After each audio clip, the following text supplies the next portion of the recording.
Severus Snape. To some he was a villain, to others a hero.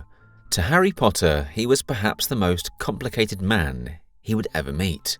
Cold, cruel and bitter on the surface, yet capable of acts of love, bravery and sacrifice that few in the wizarding world could ever match.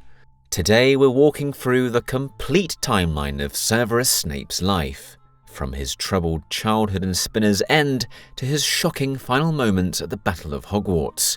Along the way we'll uncover how the boy who once called himself the Half-Blood Prince became one of the most pivotal figures in the fight against Lord Voldemort.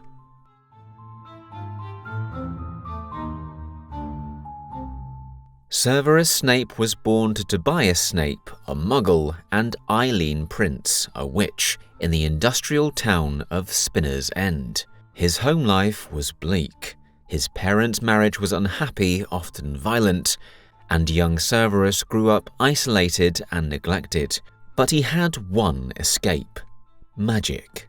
From an early age, Snape showed an unusual talent and an obsession with the dark arts.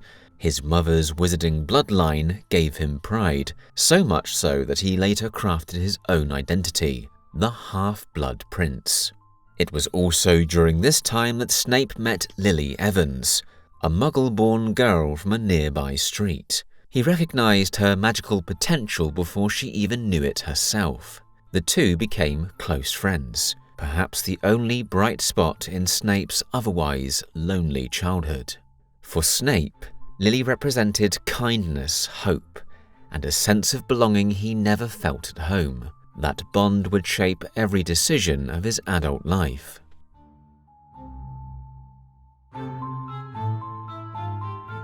At age 11, Snape began his education at Hogwarts School of Witchcraft and Wizardry, where he was sorted into Slytherin House. Though brilliant, especially in potions, Snape's shabby appearance and awkward demeanour made him a target for bullying. He quickly became the victim of James Potter and Sirius Black's cruel pranks, humiliations that would fuel a lifelong bitterness. Yet he excelled in the classroom. Snape created spells like Sectum Sempra and improved existing potions, scribbling notes into his schoolbooks under the alias the Half-Blood Prince. This wasn't just a youthful experiment, it was a display of raw genius. But while he flourished academically, his personal life fractured. His fascination with dark magic and growing ties to future Death Eaters alienated him from Lily. Their friendship ended after he called her a mudblood in a moment of rage. It was a single word, but one Snape would regret for the rest of his life. Imagine it. The one person he truly loved slipping out of his life forever. That wound never healed.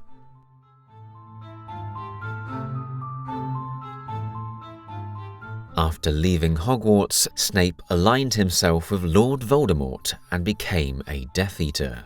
His talents in potions, curses and spying made him a valuable recruit. But this path would lead to the defining tragedy of his life. While eavesdropping on a prophecy delivered by Sybil Trelawney, Snape reported part of it to Voldemort, unwittingly setting in motion the attack on the Potters. When Snape realized Lily's life was in danger, he begged Voldemort to spare her. Voldemort refused. Lily was killed, and Snape's world collapsed. Here, Snape's tragedy deepens. He sought power but lost the one thing he valued more than power itself. His guilt over Lily's death would become the chain binding him to Dumbledore for the rest of his life.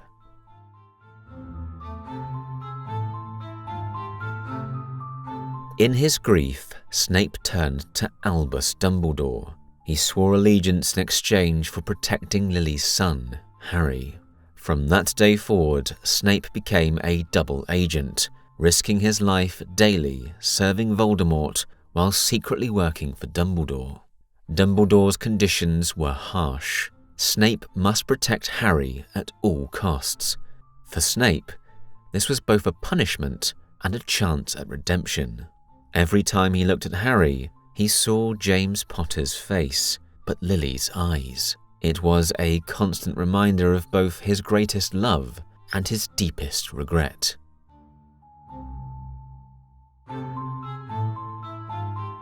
Snape accepted a position as potions master at Hogwarts. To most students, he was cruel, unfair, and deeply intimidating. He favoured Slytherins, insulted Gryffindors, and seemed to take a particular pleasure in tormenting Harry. Yet behind this facade, Snape was fulfilling his mission. He protected Harry multiple times, from counter-cursing Quirrell's broom to brewing Wolfsbane potion for Remus Lupin. He even subtly shielded students from Dolores Umbridge's excesses during her brief reign. The irony, Harry rarely noticed. To him, Snape was the enemy.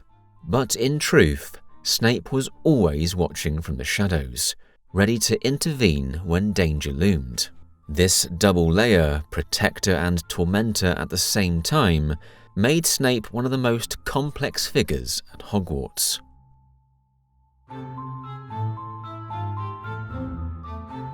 When Draco Malfoy was tasked with assassinating Dumbledore, Snape made an unbreakable vow with Narcissa Malfoy, swearing to protect Draco and finish the mission if Draco could not. Dumbledore, already dying from a cursed Horcrux ring, asked Snape to kill him when the time came. This act has been debated endlessly by fans. Was it murder, mercy, or the ultimate act of loyalty? Perhaps it was all three. For Snape, carrying that secret meant carrying the heaviest burden of his life.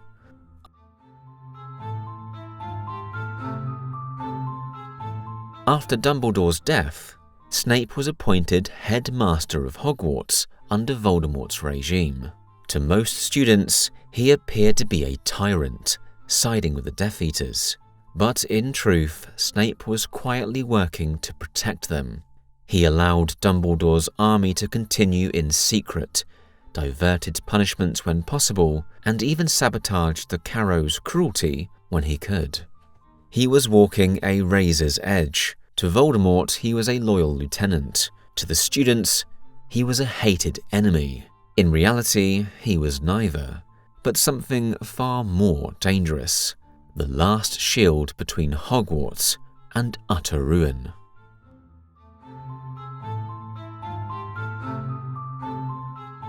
During the Battle of Hogwarts, Voldemort turned on Snape, believing that killing him would transfer mastery of the Elder Wand. In the Shrieking Shack, Voldemort unleashed Nagini upon him. As he lay dying, Snape gave Harry his most precious gift, his memories. Through them, Harry learned the truth of Snape's love for Lily, his sacrifices, his secret loyalty to Dumbledore, and the unbearable weight he carried. With his last breath, Snape looked into Harry's eyes, Lily's eyes, one final time.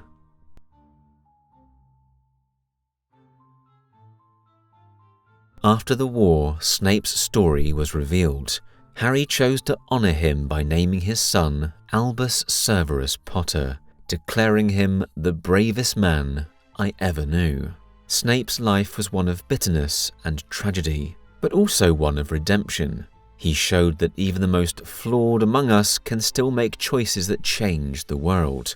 His legacy endures as a reminder that morality is rarely black and white, and that sometimes the truest heroes are the ones we least expect.